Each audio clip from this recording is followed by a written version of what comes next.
Two questions. Does Steve Witkoff still have a job? And if so, why?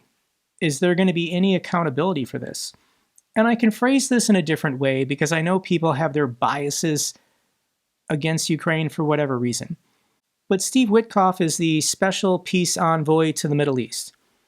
Did Steve Witkoff ever give advice to and coach Hamas how to manipulate the president with the objective of forcing a bad peace deal on Israel?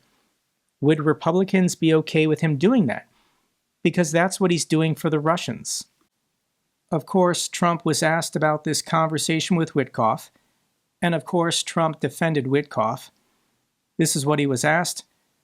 Do you remember this audio that Bloomberg has of Witkoff coaching the Russians on how to appeal to you? Well, I haven't heard it, but that's a standard thing.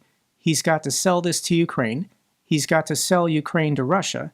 That's what a deal maker does. No, that's what a traitor to America does. Witkoff's credibility absolutely shot, ex-ambassador says, but urges Ukraine to stay in the talks. Here are thoughts from Ambassador McFowle.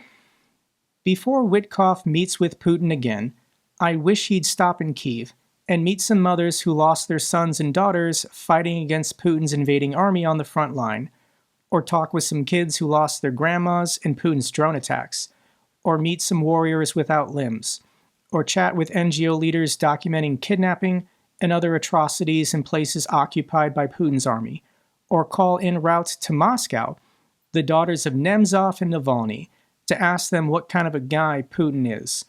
Diplomats must engage with dictators to advance American national interests, but they don't need to check their values at the door. This is Steve Witkoff on the Tucker Carlson podcast saying, he was asked, what do you think of Putin? I liked him.